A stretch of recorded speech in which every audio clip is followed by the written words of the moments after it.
you think you've seen it all, baka nagkakamali kayo.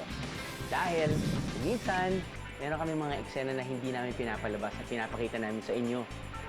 Dahil kuminsan, yung isang oras, medyo kulang yon para ipakita namin sa inyo, ibahagi namin sa inyo yung na-experience ko kapag pumupunta kami sa isang lugar, probinsya or bansa. Yung sinasapak. Well, tonight, you're in for a treat.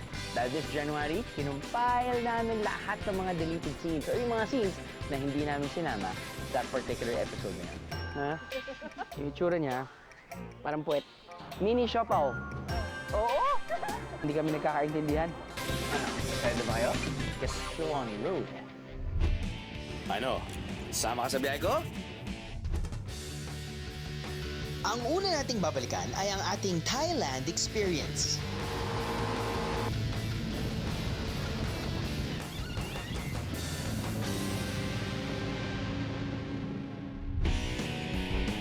Noong January 10 at 17, pinalabas namin ang aming back-to-back special sa Phuket, Thailand. I've never seen anything like it before.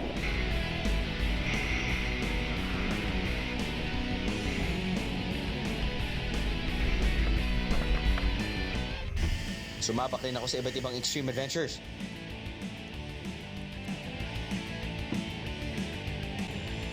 Zipline, zipline, zipline, zipline, zipline. Ito na yung pinakamadaming zipline na-experience ko in one day. Lahat sinubukan ko na, kayo naman. 100 baht, tatalon ako. 100 baht lang? Oh, yan. Huh? Ano? Sige, bibigyan kami Drew 100 baht. Ako 20. Rock and roll! Chin up, chin up. Ready? Go. 3, 2, 1, bungee.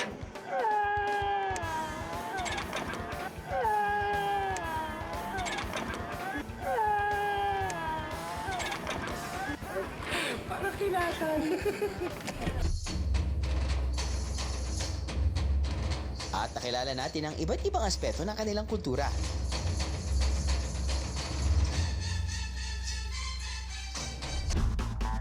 Sinubukan natin ang kakaiba nilang martial arts. Siyempre may language barrier din. Hindi ko alam kung sinabi niyang kick or punch eh. Kick, koke, popo, kick, bo, ma, oh, huwag yan lawan. Oh. But you know, it's such a great experience. On the wilder side, kinagiliwan natin ang kanilang mga kakaibang alaga.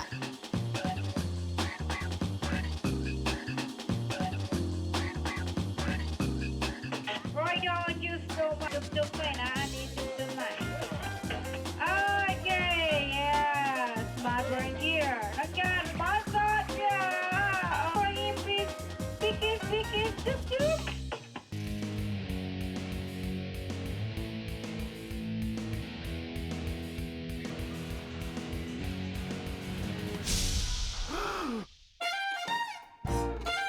Pero ang hindi natin malilimutan ay ang napakarami at napakasarap na putahin sa Thailand lang natin natikman. Food heaven dito sa Thailand. Yung kinakainin natin dito sa Thailand, wala pang talo. Wala pa. So far. Hindi ko makakalimutan ang kakaibang lasa ng kanilang buko. Iba talaga yung lasa. Mas sumasarap na mas sumasarap. At parang hurt ako eh. Hurt ako dahil gusto ko ipagyabangin sa sarili atin. Parang kala, mas maganda yung beaches natin, pare. Mas masarap yung pagkain. Mas masarap yung buko natin. I am sorry to say, mas masarap ang buko nila. Kainis! Sobrang natakam din ako sa sikat na specialty nila rito na Tom Yum Goong. I'm sure, mga iba sa inyo, nakalasa na ng Tom Yum. Kaya favorite ko din ng Tom Yum dahil unang higop mo pa lang, may asim, may tamis, at may sipa. Simultaneously. Or fine, in that order. Naalala niyo ba yung tinuruan namin kayong magluto ng Thai delicacy na Tom Yum Goong nung part 2 ng Phuket, Thailand episode natin?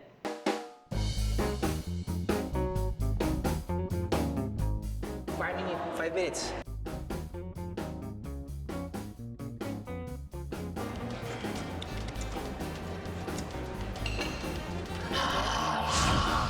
Very good. Very good. I like it. Well, may isang dish na hindi namin naisama sa episode. Thai Cooking Lessons 101 continue. Green chicken curry. Bukod sa Tom Yum Goong, tumatak din sa aking panlasa ang green chicken curry nila. Yung curry nila, hindi lang curry, parang dominating din yung gata, which I love. Gata is a beautiful thing. Okay, chef, what's next? You shoot vegetable oil. Okay, this is green. Green curry Yes, chicken. green curry chicken. Okay. Vegetable oil? Yeah, vegetable oil. Okay. Green curry there. Curry paste. Yes. Okay, okay. May paste na pala ng green curry. Copy, copy. Okay. You shoot.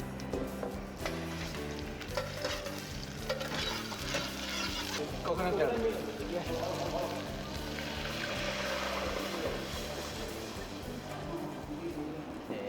Eggplant. Okay. Talong. Naglalagay siya ng talong. Langit. And the same. Yes, sir. Okay, alright.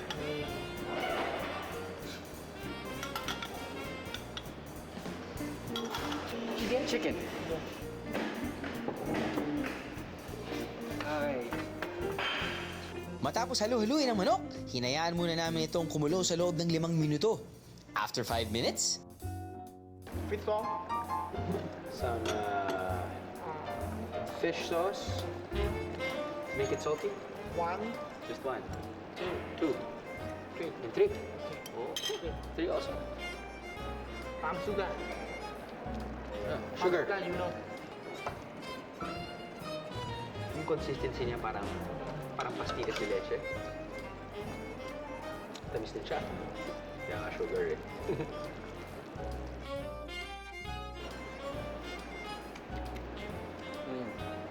You want to feel sweet, Spice. spicy. Spicy, I need spicy. Then you can put more chili. Okay, already. All good. All right. Where do we put? and we're done mga biyero. Tanggal ka naman ako. Papasa kaya ang luto ko? Okay, good. Sinang gata.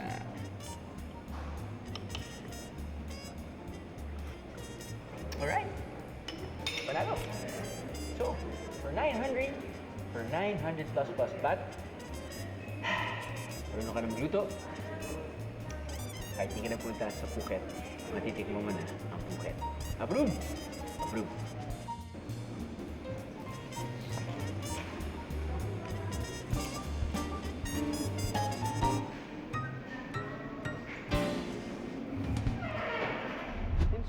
Susunod, more bonus scenes mula sa aming food trip sa Phuket, Thailand. What's this? Mini siopaw. Oo! How do you eat it?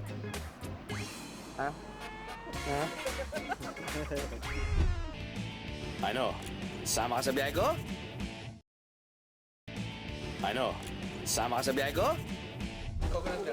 Kanina, nakita nyo ang isang bonus scene sa aking Thai cooking lessons. And now, ito pa ang additional food trip sa Phuket na ngayon nyo lang makikita. Para lumabas yung oil.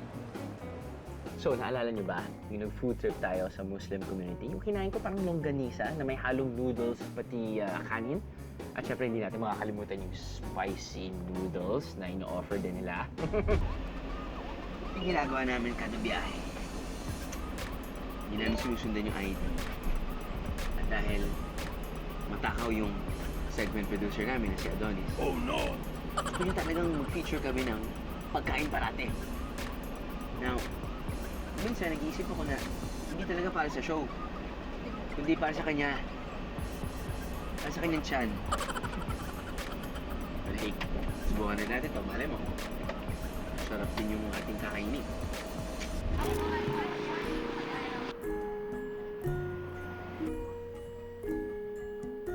Okay, we'll try. Try beef and chicken. Two. เป็นกาเมนอนเหรอเรื่องกินกันไปด้วย Mag-invite kamiด้วยด้วย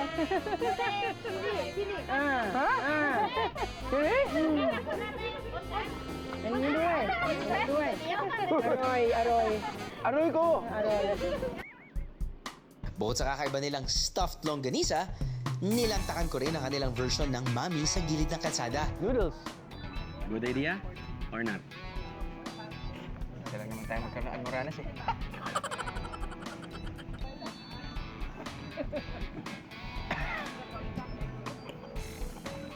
Masama.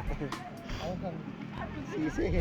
Ang hindi nyo alam, tumawid kami sa kalye at nagkaroon kami ng dim sum food trip. Check this out. Teka, meron ako nakita sa tapat eh. What's this? Dim sum? Chicken? Pork? Chicken. Pork. No. Yes? Beef? Fish. Tofu? Puto. Ha? Puto seco?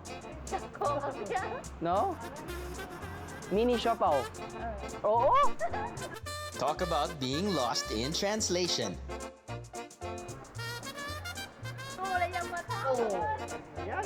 Big siopaw, mini siopaw. Okay. What is this? Flavor. What's inside? What's inside? Chicken? Beef? Pork? Where? Chicken. Best seller. What's the best? What's the best? This one? Okay, I'll get one. I'll get one. Kami, mahirap talaga kami dito. Mahirap, hindi kami nagkakaintindihan. Chicken. Chicken. How much? San? San ke? 1、2、3颗。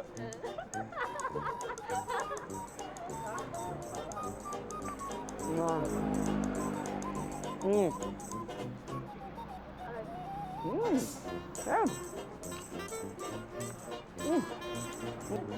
So parang ano siya? Parang kung sa atin, meron tayong fishball stand, sila meron silang dim sum stand.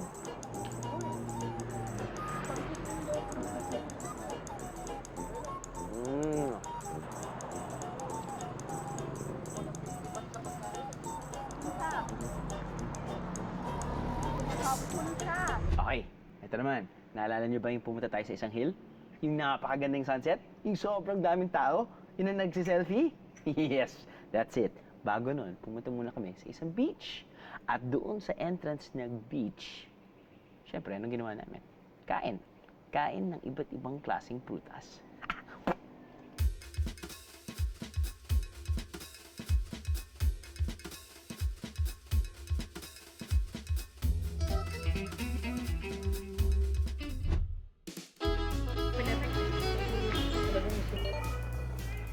Papansin ko dito sa Phuket, parang ang dami nagbebenta ng whole food or yung fruits, veggies.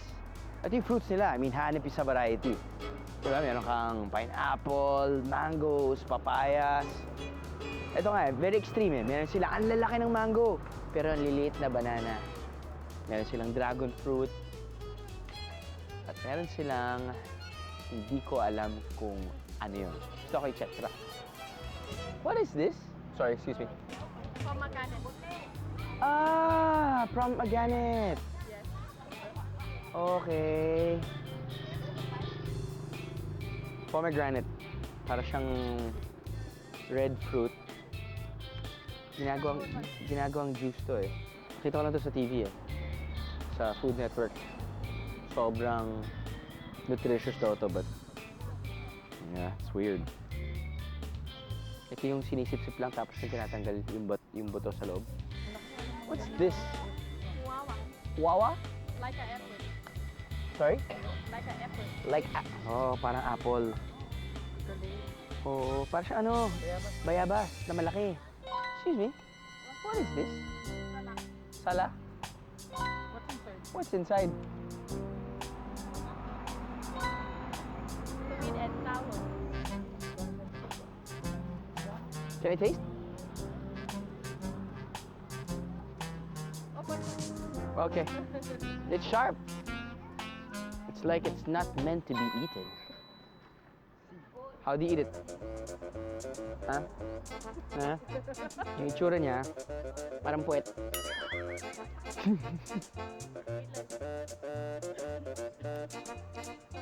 Ugh.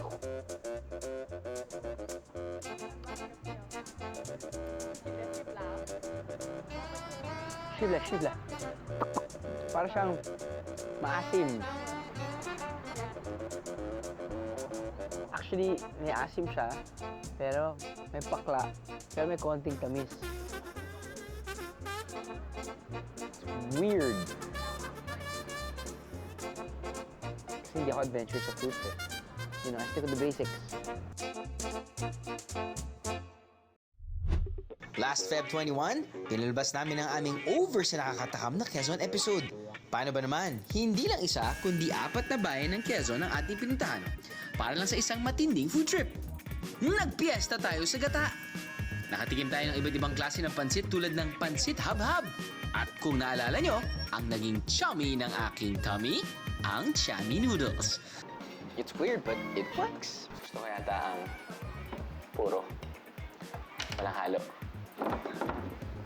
Yun talaga yung mga tunay na lalaki. Di rin natin pinalampas ang kanilang lambanog. Pero, sabi nga nila, ladies first. Bernice?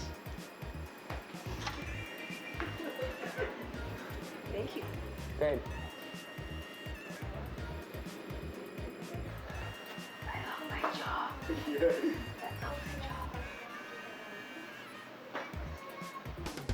Siyempre, hindi mawawala ang mga specialties para sa may mga sweet tooth. Tulad ng kasaba cake. Pero hindi dyan nagtapos ang ating food trip. Ang totoo, may mga pagkain pa kaming tinikman sa Quezon na hindi namin naipakita sa inyo noon. Kung pupunta kayo ng Tayabas, ito ang ilang eksenang inyong makikita. Bata man o matanda. Parang giliw na giliw sa malikit ng pagkain ito. Gawa ng pagka nagkayaan ng mga barkada. Sabi, magmukmuk tayo magninilupak. Mahilig ang mga taga-Tayabas sa minukmuk. O alam nyo na kung ano to? Ang minukmuk at nilupak ay nabibili sa Tayabas, sa Lokban.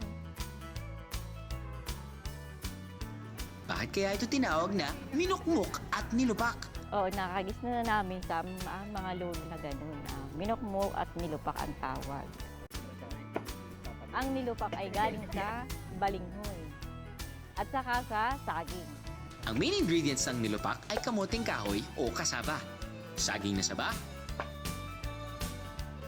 At para magkaroon ng lasa, habang binabayo o nilulupak ang saging at kamuting kahoy, isa-isang hinahalo ang mga pampasarap tulad ng asukal, mani, gatas, at margarine o butter. Hala, sige kuya! Bayuhin mo pa ng sumarap ng husto.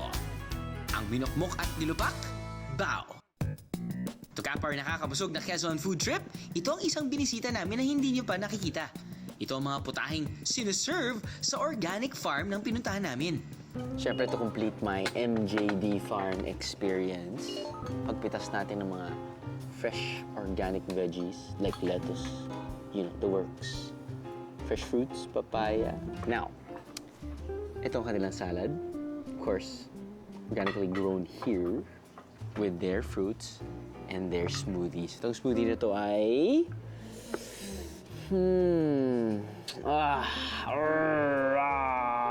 lettuce and mango. May nasasami doon.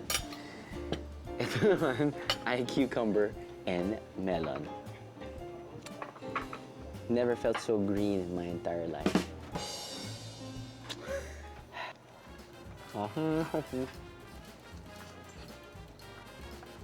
Lasang-lasa may organic? I'm just kidding. Of course, I have no idea. It's so organic. It's so organic! Or should I say, it's so orgasmic. Sana matuto tayo na mas maraming kainin ang gulay kaysa kanin. No. Ito naman sila-sirain. Kumain sila pasta eh.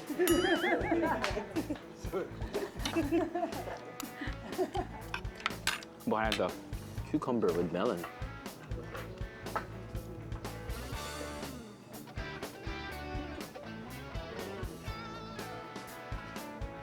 Lasang melon.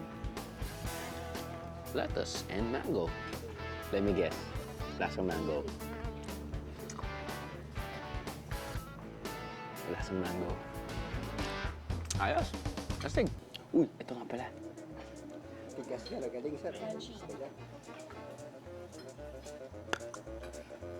Ngipin ko yun. Hindi yung... Kaya pala tinawag na papaya or crack kaya. Chop.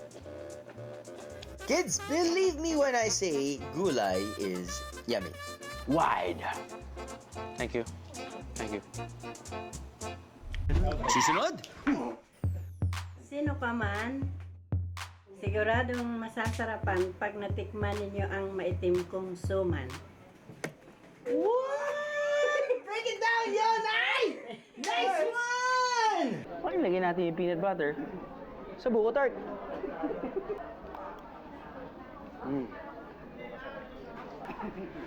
Mali, mali. Mali yung ginawa ko. Ano? Sama ka sa biyahe ko? Ano? Sama ka sa biyahe ko? From Phuket, Thailand to Quezon Province. Talaga naman naging masaya ang ating taste buds. Pero di lang dyan may mga never before seen footage. Naalala ko yung Baler episode natin. Surfing, food tripping, yeah? Yeah, well, may mga scenes din na hindi namin pinakita sa inyo.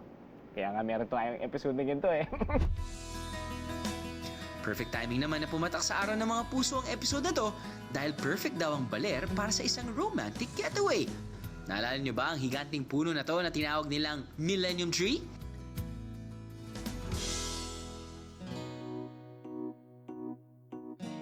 Mahigit 40 tao ang kailangan para lang mayakap ang puno na to.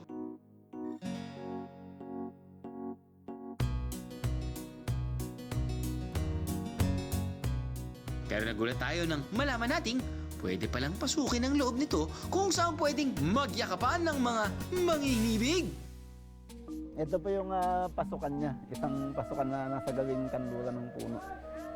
Tapos sa taas po, ayan na po yung yung butas na Marami pong pumasok na pong tao dito, yung iba natatakot.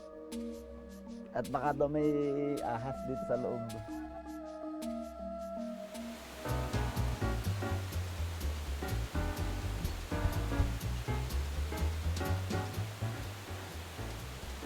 Nag-waterfalls hopping din tayo rito.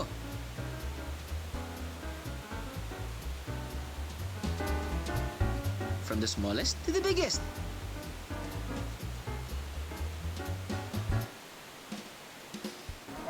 Sabihin natin kapag pagod ka na surfing dito sa long stretch ng Baler, at least pwede ka rin pumunta dito at sama yung mga pamilya mo, tapos naman magpamasahe sa waterfalls. Not bad. Wow. Nag-surf ka sa Baler. Nag-trekking ka pa tapos na may waterfalls. Tapos ngayon nandito ka sa hot spring? Ah! Infinity pool na hot spring! Ah! Sino makakalimot nang magtampisaw tayo sa hot spring sa gitna ng bukid at hinele pa ng mga kalabaw? Ayun, narinig niyo yan? 3 kalabaw. Kalabaw nga. Nabusog din tayo sa 185 pesos na eat all you can buffet sa Baler. Not bad. 185 pesos ang babayaran mo. Buffet style. Eat all you can. At hindi lang pagkain. Pati inumin. Pati dessert. Panalo yung mga pagkain na to eh. Natikman din natin ang mga all-time Ilocano favorites tulad ng bagnet at Baler Longganisa Pizza. Pwede.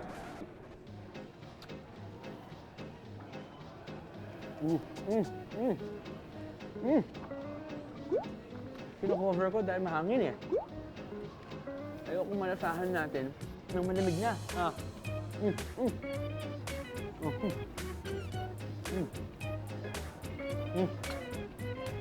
Bagnet, good. Fresh.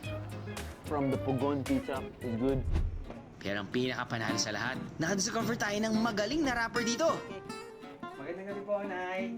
Ako po si Drew. Oy, madam, kaya kita binisita dahil gusto namin pong malaman kung paano nga bang mag-rap ng suman. Kasi balita namin po, iba po yung pag-rap niyo ng suman dito sa Balen. Ayun. Pwede? Pwede niyo po ako turuan? Pwede niyo ako turuan, madam. Mas mahirap kasi yung pagkaganon. Sino pa man, siguradong masasarapan pag natikman ninyo ang maitim kong suman. Break it down, yo, Nay! Nice one! Pero ito, papakita namin sa inyo kung ano ang food trip namin doon kay Lola Pasing. Go, Lola Pasing! Ganyan po ang kulay kasi pag naluto. Hindi rin namin na ipakita sa inyo noon ang aking paglantak sa sobrang sarap na suman at iba pang kakanin favorites ni Nanay Pasing. So, nandito tayo ngayon sa kay Nanay Pasing. Kita nyo? Meron pa biyahe ni Drew na keycard.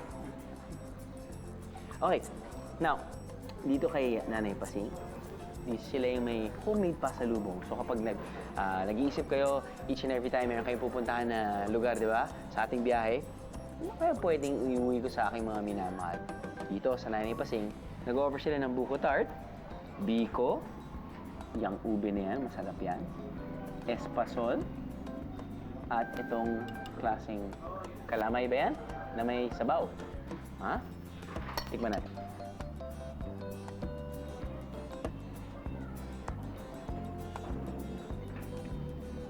Damn, bro!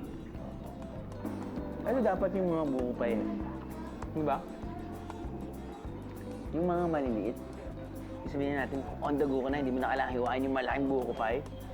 Kuha ka na lang ng maliit. Approve! All the goodness of Filipino delicacies.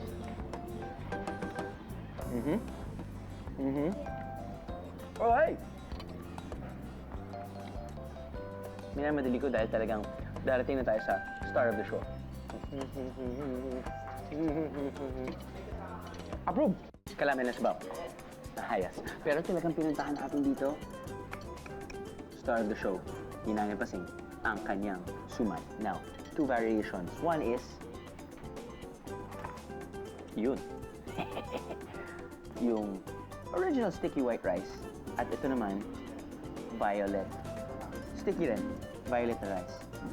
Pero ang the best dyan, meron kang different types of dips na pwede rin bilhin.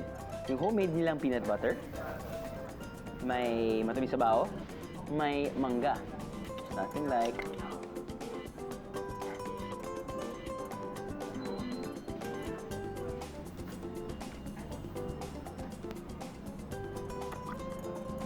kung pwede lang sana na yung suman na binibili natin parati may kasamang mangga, no? Or yung mangga na sa loob na ng suman para madaling kainin. Lagyan natin ang mangga, lagyan natin ang bao, lagyan natin ng peanut butter. Ano? Wow. Tikman ko muna yung konting asim at tamis ng mangga. Oh. Yung tamis ng bao. Yung huli yung peanut butter.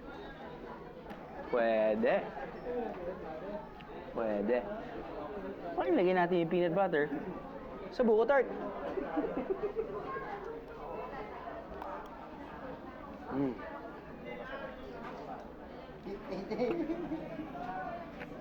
Hindi masyadong pwede. Okay lang. Mali. Mali yung ginawa ko. Huwag nyo lang pilitin pa. Matamis na siya. Noong isang buwan, dumayo naman tayo sa Laguna. Dito, sinubukan natin ang iba't ibang favorite activities gaya ng buffet sa Villa Escudero. Dahil sa makakita na ang mga dining tables, tapos dumadaan yung tubig sa paa mo, di ba? It's a bit odd, but it works. Each and every time magkakaroon ka ng picture, tapos yun yung backdrop, iniisip ng mga kamag-anak mo sa States. Photoshop lang yan. Sorry, tita, tito. pinsan, cousin. That's the real deal right there. Waterfall. Backdrop while you eat. Banana cue. Ay, pwede gawin toothpick. Hindi rin nagpahuli ang Laguna pagdating sa mga extreme adventure.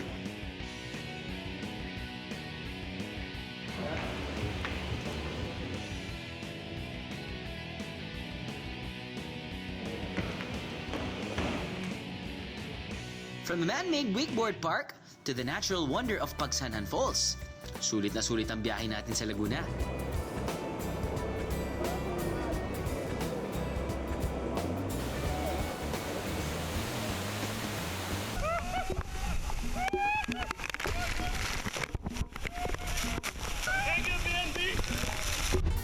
Siyempre, hindi pwedeng umuwi galing Laguna nang walang pasalubong na buko pie, hindi ba? Pero must try din ang kanilang espasol at ang pambihirang bibingkang abnoy. Bibingkang abnoy. Ang baho ng amoy? Abnoy? Ano po ba? Bibingkang abnoy. Kasi po, yung penoy na hindi agad na luluto, nagiging abnoy. Sausaw.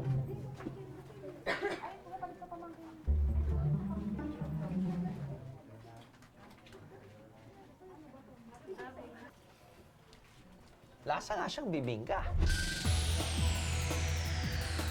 Sa dami ng aming pinuntahan sa Laguna, punong-puno ang aming episode.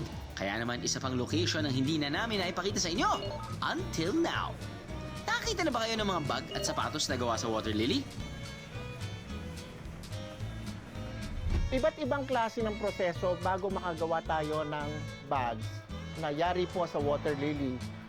Pagkatapos po ito ay mahugasan, ito po ay dapat mailagay sa init ng araw bilang isang proseso para ito po ay wag amagin. Para po naman gumanda ang ating water lily, kailangan ito po ay dadaan sa scoring, bleaching, at dyeing hanggang sa makaproduce tayo ng mga produkto na ayon sa kulay, ayon sa hugis, at ayon sa trends.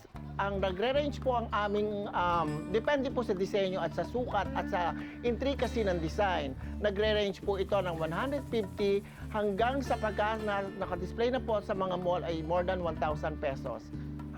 Ang shoes po natin depende po sa design din at sa taas. Ito po ay around 250 pesos, pataas po. O, diba? Galing talaga ng mga taga-Laguna, no? Up next, punta naman tayo sa Quirino para sa isa pang bonus clip. Ano? Sama ka sa biyahe ko? Ano? Sama ka sa biyahe ko? Now we're down to our last province para sa ating trip down memory lane. Pero syempre, may bago pa rin kami ipapakita sa inyo. Sa Quirino, binati tayo ng napaka-preskong hangin at napakagandang tanawin.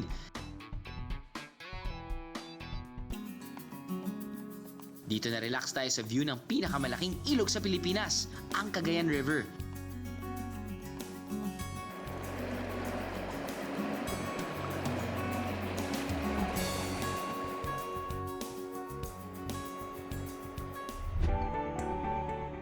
Wow! Parang setting ng isang pelikulang pang Hollywood to, guys! Parang kang nasa set ng Lord of the Rings o The Hobbit dito sa Cagayan River.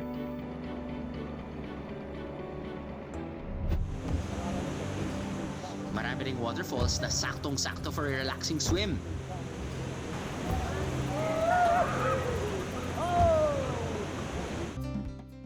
Alaman natin na ang main attraction sa Quirino ay ang kanilang mga kuweba. Maluwang to kaya pwedeng tumira dito na more or less 100 na tao.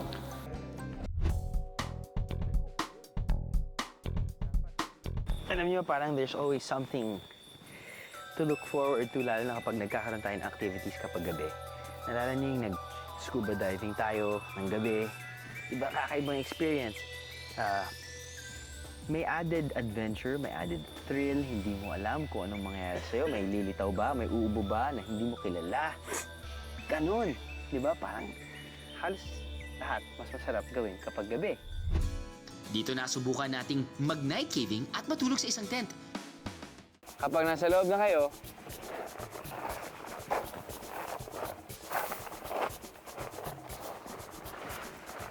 siguraduhin isarado yung tent.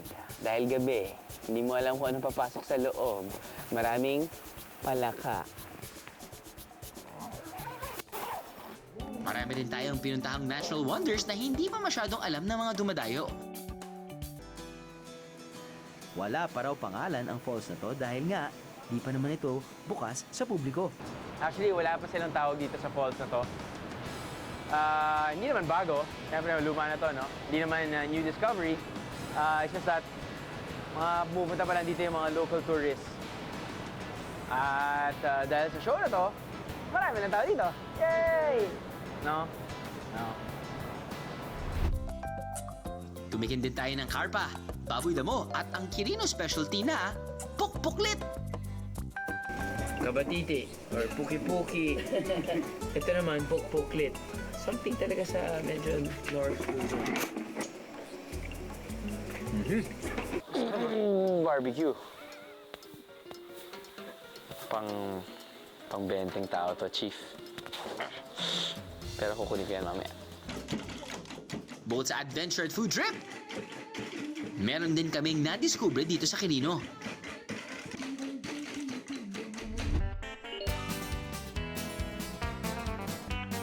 Seven kilometers from the town proper, meron isang fish sanctuary kung saan matatagpuan ang isang uri ng pagong na endangered na.